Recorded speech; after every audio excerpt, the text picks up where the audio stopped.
So in today's video, I'm going to show you guys exactly how I find winning products to launch on Amazon FBA in 2023. And I'm going to go over my exact checklist that I go through to essentially validate whether I think a product's a good one to launch or something that I should just stay far, far away from. Because picking the right product to launch on Amazon is probably the most important thing you're going to do when starting your Amazon FBA business. And it's the one thing that I see people making the biggest mistakes on. A lot of people think they can just go on Alibaba, buy any random trending product, throw it up on Amazon and just start printing money. And unfortunately, that is not the case. It doesn't matter how good your marketing is or how good your copywriting is. If you pick the wrong product offering, your product's just not going to sell. I know people who have picked great products with absolute shit marketing and they're making tens of thousands of dollars a month. And then I know other people who've picked very bad products with 10 out of 10 marketing, professional copywriting, the whole 9 yards, and they're barely scraping by to even make $1,000 a month. So by the end of this video, you should have a good idea on what is a good product to launch and something that you should stay far away from. But before we get into that, I just want to quickly go over my last video. If you haven't seen it, essentially I just mentioned how I built and sold my last Amazon FBA business for $300,000 within 2 years, but now I'm starting from scratch again. And this time I wanted to document the whole journey. And I essentially set a goal for myself to go from $0 to $50,000 a month in revenue within the next 12 months. And like I said, I'm documenting the whole journey. So I just wanted to give you guys a quick update on that. At the moment, I have one product launched and I started that in May. So I'm just going to post a screenshot here of my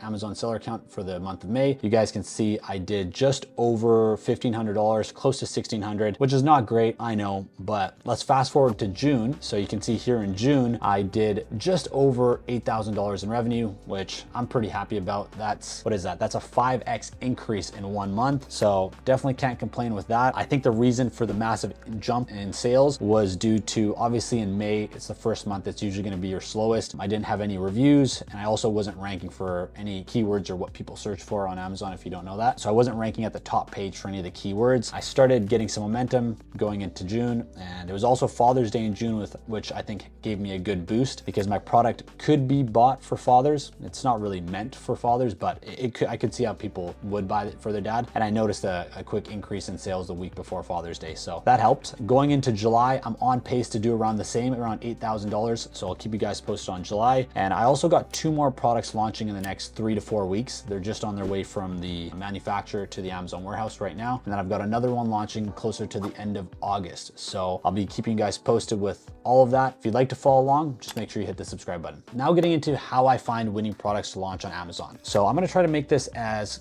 simple as possible and not try to overcomplicate things because really it's not that complicated. But before we get into anything, the first thing you need to do any sort of product research for Amazon is you need an Amazon product research tool. The 3 main ones out there are Viral Launch, Jungle Scout, and Helium 10. Maybe I'll do a video on this in the future, but they're all very good. If you're starting, I'd probably recommend Jungle Scout because it is the most affordable. So make sure you get one of those. And essentially this is going to show you how much money your competitors are making, how many people are searching for so-and-so keywords. So it can't do product research without it. So once you have that, you can begin doing product research. And I like to break my product research into 2 sections. The first part of my product research is essentially making sure that the product that I'm looking to launch meets my required checklist. And then the second part is figuring out how I can differentiate this product to be better or different than my competitors. So getting right into my checklist, ideally when I'm looking to launch a product, I want it to meet the following 4 requirements. The first thing that I'm looking for, I want to see that the volume of searches is at least 3,000 a month. And the reason for that is because essentially this is how many people are searching for this product every month. And in my opinion, if it's less than 3,000, that's just not enough buyers to have reoccurring revenue. Like I said, 3,000 is a minimum.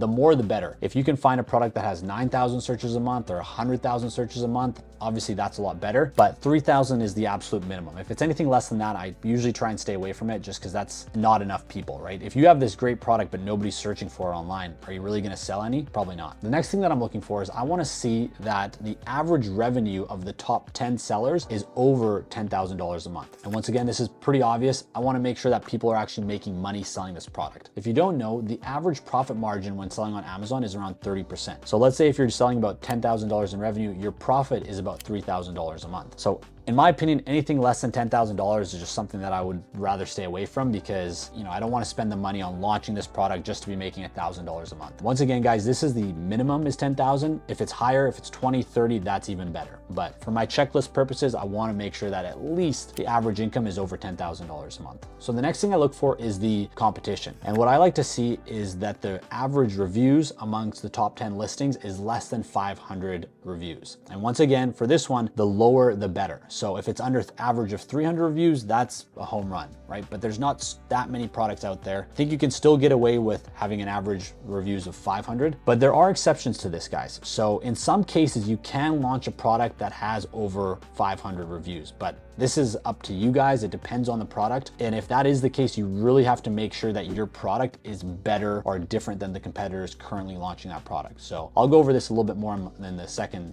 section. So getting to the final requirement, I want to make sure that any product that I'm launching is at least over $20. And the reason for this is because anything less than $20, I feel that the profit margin is just too thin. For example, the first product that I ever launched was $12 hair clips, and on every hair clip it was a bundle of them. So every time I would sell these hair clips, my profit was around $2. And this was the first product I ever launched. I didn't know anything. I thought, wow, this is super cheap, super easy to get into, but essentially I found out very quickly that I wasn't making any money, because let's say I'm making $2, $3 profit on every hair clip. I was spending like $20 to $30 every day on PPC. So essentially that means I need to sell anywhere from 10 to 15 hair clips a day to even just break even. And let me just say, it's not that easy. So that's my checklist. Once I find products that meet these requirements, I move on to the next step. And the next step is extremely important. Probably more important than the first step. And that is, I asked myself, why would someone buy my product versus all the other competitors out there? And as common sense as that sounds, I feel like so many people don't do this. Because think about it, when you go on Amazon and you search for a product, there's literally 20 products that are almost the exact same. And then people wonder why they don't make any money. It's because if your product's exactly like everybody else's, the buyer is just gonna go to the product with more reviews. So in this step, I need to convince myself on why my product is better or different than the rest of the competition out there and why there's a market for it. There's multiple ways you can differentiate your product. So I'm gonna go over 5 ways that I've differentiated my products in the past. Starting with number 1, which is the most common, and that is changing the design of your product. And there's a few different ways you can change the design. Let's start with changing the color. Very simple. Let's say you have this water bottle here. Let's imagine it's black. So everybody's selling black water bottles on Amazon. Maybe you come in and launch a pink one for girls. That's actually a really great idea for any niche. Sometimes you just see everybody selling to one specific sex. Maybe if you came in, changed up the color design a little bit and started targeting the other sex, you could have carve out your own market there. Another way to differentiate the design is changing the size. For example, with the water bottle again, let's say you have everybody selling 1 liter water bottles. Maybe you come in and start selling smaller ones or bigger ones. You guys get the point. Another way is just purely changing the design. So once again, with the water bottle example, let's say you just add a handle to it. Nobody else has a handle, there you go. That's something that makes you stand out from the rest of the competition there. The way we actually used this was one of the first products that I launched was a weighted vest. And this was during 2020, when all that stuff was going on. And I wanted to work out from home. So I thought, why not create a weighted vest? And I was looking on Amazon. I noticed everybody that was selling these weighted vests had these very bulky, long ones. So I pretty much came out with the design that shortened them and made it much more sleek and compact. And this was a product that had way over an average of 1,000 reviews. So it was extremely competitive, but that one little design change gave us a huge competitive advantage, and that product went on to do very well. Going on to the second way you can differentiate your product, and that is by having a higher quality product. So this is actually what I just did on the current product that I have launched at the moment. I bought all my competitors' products, saw them, felt them, saw the quality, and pretty much just came out with a much better quality product. I also paired this with having a different design as well. So I have a different color and a higher quality product. You guys can use multiple different ways to differentiate, and you don't have to just use one. Sometimes all you need is one, but other times you can add a bunch together. Third way to differentiate your product is having better marketing. So sometimes you'll see that your competitors have really crappy photos, they're photoshopped or they're not descriptive. So a way you could differentiate yourself is by coming in and having much better photos, better models, showcasing what you can really use the product for example. Sometimes people just post pictures of the product and not lifestyle shots of what you can actually do with the product. So I wouldn't rely on this one solely. Once again, I've actually used this one one. And what we did was we made a higher quality product than our competitors and had higher quality images. And we ended up pretty much just smoking everybody. So once again, try to pair this one with one of the first two. Going on to the fourth way, and this is really more of a tip on how to find ways to differentiate the product, and that is by reading the reviews. So make sure anytime you're launching a product on Amazon, I always do this. I spend at least a couple hours reading all the positive and negative reviews for all my competition, because I want to know what's going on in the market, what people like and what people don't like. And this will literally give you all the information that you need to create a better product than your competitors. So do not miss this step. And then going on to the last differentiating factor, and this is one that I recommend not using, and that is trying to be the cheapest product. I've seen quite a few people try to do this. They think, oh, well, I'll just launch my product cheaper. And guys, that is a losing battle every single time, because you need to know that there's a ton of Chinese suppliers selling their products on Amazon,